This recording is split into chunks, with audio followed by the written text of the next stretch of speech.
बिस्मिल्लाहिर्रहमानिर्रहीम, अस्सलाम वालेकुम। इस वक्त सबसे बड़ी खबर पाकिस्तान में आने वाले दिनों के हवाले से यही है कि क्या इमरान खान साहब की हुकूमत रहेगी, क्या इमरान खान वज़ीर आज़म रहेंगे। चंद दिन की बात रह गई है, 9 मार्च की तारीख अब खुर्शीद शाह साहब ने दे दी है। ये पाकिस्तान पीपल्स पार्टी के ना सिर्फ एक सीनियर रहनुमा है बल्कि माजी में अपोजिशन लीडर भी रहे हैं, जहाँ आजकल शहबाज शरीफ हैं। तो वो कह रहे हैं कि जो ही हमारा लॉन्ग मार्च यानी बिलावल भुट्टो जरदारी का लॉन्ग मार्च इस्लामाबाद पहुंचेगा, तहरीक अदम एतमाद आ जाएगी। लेकिन अंदर की बातें क्या हैं, ताज़ा तरीन सूरत हाल क्या है, प्राइम मिनिस्टर हाउस में तैयारी क्या है, ये सब मैं आपको बताऊंगा। और ये चक्कर क्या है कि लेने के देने अपोजिशन को किस तरह से पड़ गए हैं और क्या वजह है कि अब हर लीडर कोई मुख्तलिफ बात ही करा है। हत्ता कि बिलावल भुट्टो जरदारी साहब भी अब थोड़े मायूस से नजर आते हैं। वो इस तरह की बातें करने लगे हैं कि 100% यकीनी तो नहीं हो सकता अदम इत्तेमाद का कामयाब होना, इस तरह की बातें करने लगे हैं। अब ये भी नहीं समझ आ रही कि जनाब पहले स्पीकर कौमी असम्बली के खिलाफ लाई जाए अदम इत्तेमाद की तहरीक, या इमरान खान साहब के खिलाफ लाई जाए, पंजाब में बुज़दार साहब के खिलाफ लाई जाए। वो तो अब मुश्किल है, बुज़दार साहब के हवाले से ये तो खबरें आ रही हैं कि जनाब पीटीआई के कुछ लोग नाराज़ हैं, बल्कि नाराज़ होते चले जा रहे हैं। लेकिन उनको लगता है कि बुज़दार को टारगेट करने का इतना फ़ायदा नहीं है, असल ये है कि इमरान खान साहब को गिराना है।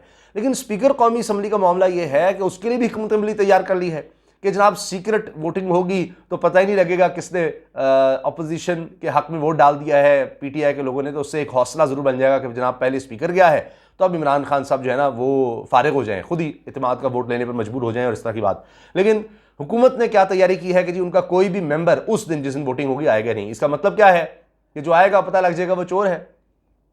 तो जब कोई आएगा नहीं उसके लिए मुश्किल हो जाएगा कि जनाब वो क्या बहाना करके आएगा, जी मैं आज जाना था लेकिन मैंने वोट जो है वो नहीं डाला स्पीकर को के खिलाफ करारदाद में, इस तरह कुछ। तो हर चीज़ की तैयारी है। इमरान खान साहब ने खुद मैदान में आकर ऐलान कर दिया है कि करना है जो कर लो, जो करना है कर लो, हमारी तैयारी अब पूरी है, तुम्हें नहीं छोड़ूंगा। बल्कि उन्होंने यहाँ तक कह दिया है कि एक दफ़ा जब तहरीक अदम एतमाद नाकाम हो गई, वो तो नाकाम होनी ही है, लेकिन ये सोचो कि उसकी नाकामी के बाद मैं तुम्हारे साथ क्या करूंगा, ये तक उन्होंने कह दिया है। अब उनकी तैयारी क्या है? तैयारी एक तो ये है कि जो इन मामलात के माहिर हैं, जो पहले दूसरी पार्टीज को समझ चुके हैं जो लोग, उनके हवाले से भी इमरान खान साहब ने बड़ी तैयारी की है। अभी आप देखिए नदीम अफजल चांद साहब गए, उन्होंने पीपल्स पार्टी में दोबारा जाने का ऐलान कर दिया।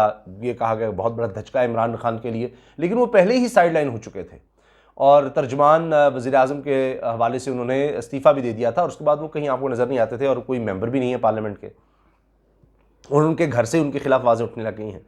चलिए वो तो एक अलग है कि उसको हम ये नहीं कह सकते कोई वोट आ जाएगा इमरान खान के खिलाफ, क्योंकि उनके पास कोई वोट तो है नहीं। अच्छा, अब बात आ गई कि जो मैं आपसे अर्ज़ कर रहा था कि इलेक्टेबल्स के हवाले से परवेज़ खटक साहब वज़ीर दिफा, साबिक़ वज़ीर आला खैबर पख्तूनख्वा, बहुत से लोग ये भी कहते हैं, उनकी नाराज़गी रही भी है, सही रिपोर्ट होती रही है, मगर अब इमरान खान साहब ने उनको भी मना लिया है और अहम चीज़ों में उनसे मशवरा भी करते हैं। यही बात हुई कि उनका एक अपना अंदाज़ है कि इमरान खान साहब ने उनसे शेयर किया कि जनाब पेट्रोल हम सस्ता करने लगे हैं, क्योंकि ये बात ही होती थी। आप देख लीजिए परवेज़ खटक साहब इस तरह की बातें करते थे, हमारे लिए बड़ा मुश्किल हो गया हल्के में जाना, महंगाई बहुत है, इस तरह की बातें। कोई तलखी हो रही है जनाब कोई वज़ीर ख़जाना से या वज़ीर तवानाई से, वो इसी मामले पर, तो उनको अब ये रिलीफ मिल गया कि हम लोगों में जाकर कह सकते हैं कि जनाब पूरी दुनिया में कोई एक मिसाल पूरी दुनिया में, अब 200 के लगभग मुल्क हैं, उनमें कोई एक मिसाल तो दिखा दें कि आज वो पेट्रोल की कीमत में कमी ला रहा हो। हर कोई कीमत बढ़ा रहा है, हर कोई कीमत बढ़ा रहा है, तो कम कर दी। अब परवेज़ खटक साहब ने कहा है 10 इन्होंने हमारे तोड़े, 15 हमने इनके तोड़ दिए हैं। अब बड़ी दिलचस्प बात है कि अगर वो सिर्फ ये दावा करें कि जनाब 15 लोग हमने अपोजिशन के तोड़ दिए, हमारे साथ आगे जब तहरीक अदम एतमाद आएगी तो हमारे साथ होंगे, तो वो 10 का फिर एतराफ़ क्यों कर रहे हैं कि जी 10 इन्होंने? इसका मतलब है कि उनको पता है कि 10 के साथ उनके राबते और कुछ मामला तय हुए थे, तो 15 उन्होंने साथ कर लिए। हुकूमत के पास भी बहुत कुछ होता है। अब बात यह है कि टैक्टिक्स किस तरह से अपनाए जाते हैं। अगर वहाँ से दौलत की लालच दी जाती है, टिकट की लालच दी जाती है, तो यहाँ पर यह है कि तरक्की आती कामों की लालच, कि जी आपके हल्के में जो आप कहेंगे, जिस तरह कहेंगे जनाब, बस डायरेक्ट वज़ीर ख़जाना के साथ होंगे। तो क्यों सियासत में एक आदमी आता है, एक एमएनए की अगर हम बात करते हैं, उसको यह है कि मैं अगली दफ़ा भी इलेक्ट हो जाऊँ, मेन टारगेट से मैंने इलेक्शन जीतना है। तो जब उसके हल्के के सारे काम हो जाएंगे, सारे काम हो रहे होंगे, जहाँ वो कहेगा जी सड़क, ये वो बाकी चीज़ें, तो और तरक्याती काम, तो वो वहाँ पॉपुलर हो जाएगा, जा जाके तख्तियाँ लगाएगा कि जनाब ये भी मैंने किया इफ्तिताह, ये भी मैंने किया, और इस तरह से। तो उसको तो ये चाहिए। इसी तरह से टिकट भी उसको फिर आसानी हो जाएगी कि हाँ जी मैंने इतने काम करके दिखाए हैं, अब तो मैं मकबूल हो गया हूँ। तो हुकूमत के पास भी बहुत कुछ होता है। तो अब प्राइम मिनिस्टर हाउस में ये तैयारी पूरी हो चुकी है। यही वजह है कि एहसन इकबाल साहब ने बड़ा तफसीली बयान जारी कर दिया है कि जी हमें कोई जल्दी नहीं है। जिनको बहुत जल्दी थी, अभी निकालो अभी निकालो, अभी ये बस 24 घंटे 48 घंटे मौलाना फजलुर रहमान साहब कहते थे, अब वो कह रहे हैं कि हमें कोई जल्दी नहीं है।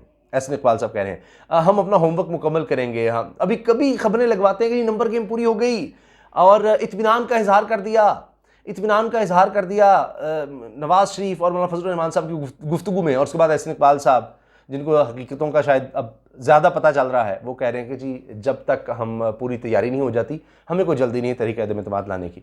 आगे जनाब 23 मार्च आ रहा है, वो लॉन्ग मार्च भी आ जाना है, उधर क्या करना है। तो मौलाना साहब की बात जहाँ तक है, पहले दिन से, जिस दिन सिलेक्शन हुए हैं और वो इलेक्ट नहीं हो सके, वो मेंबर पार्लियामेंट नहीं बन सके, वो सदर पाकिस्तान नहीं बन सके, उनको वजारत उस तरह नहीं मिल सकी, तो अब उनकी पहले दिन से कोशिश थी 2018 से कि जी ये पार्लियामेंट का बाइकआउट करो। कोई एक दिन नहीं है, कोई एक दिन नहीं है जिस दिन वो उन्होंने कहा हो कि जनाब हुकूमत नहीं गिरानी। वो तो पहले दिन से बेचारे कोशिशें कर रहे हैं, भाग रहे हैं इधर उधर, हर किसी से मिलना जुलना, सब उनकी मुलाकातों का मकसद ये रहा है। लेकिन 2018 से आज आप देखिए 2022 मार्च आ गया, लेकिन कोई कामयाबी नहीं मिली मौलाना को।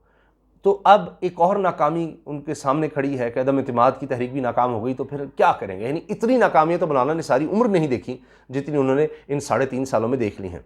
तो अब वो स्टेटमेंट्स ही दे सकते हैं कि नंबर गेम पूरी है, नंबर गेम पूरी है। भाई नंबर गेम पूरी है तो आ जाए ना मैदान में।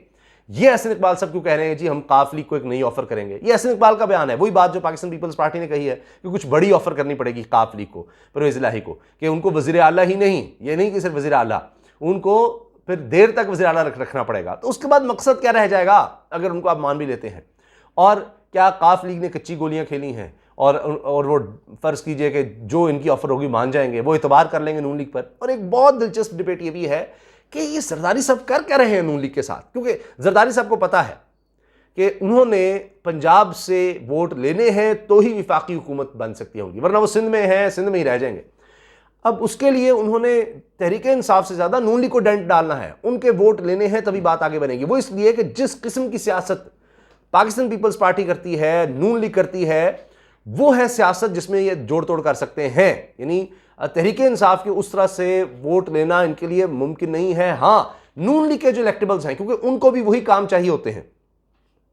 अब नून लीग का या पीपल्स पार्टी का जो भी MNMP हो, आप उससे पूछे तो सही कि जब इनकी हुकूमत आती है तो कितना मज़ा होता है उसमें बतौर MNMP।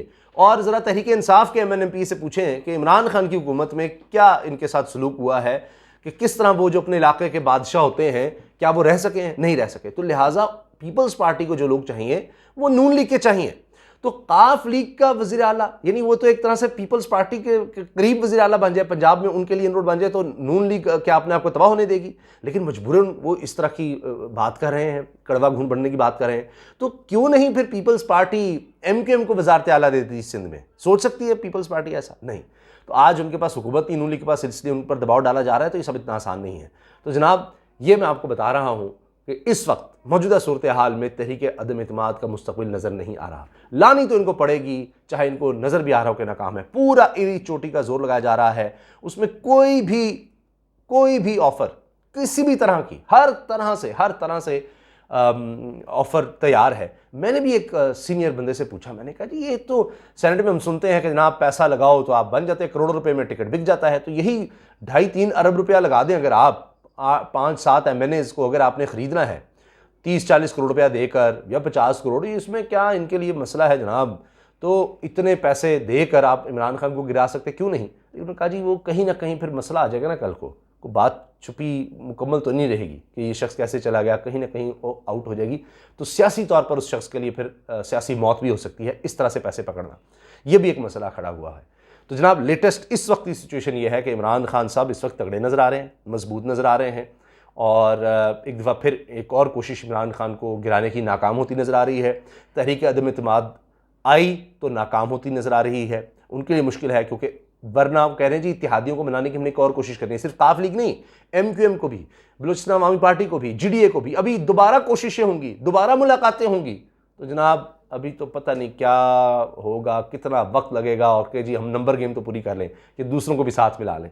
तो कोई इस वक्त लग रहा है कि अपोजिशन भी जल्दी में नहीं है, क्योंकि वो ये तो बर्दाश्त करेंगे कि इस काम को लटका दिया जाए, कि नाकामी जितनी हम देर कर सके कर लें, क्योंकि जो ही आई और नाकाम हो गए तो फिर तो कहानी ख़त्म है। तो लिहाजा जितनी देर ये प्रेशर बिल्ड रख सकते हैं, मीडिया में जितना हाइप क्रिएट कर दी है, चलो चंद दिन और सही, तो देखते हैं कि क्या होता है। इजाज़त दीजिए, अल्लाह हाफ़िज़।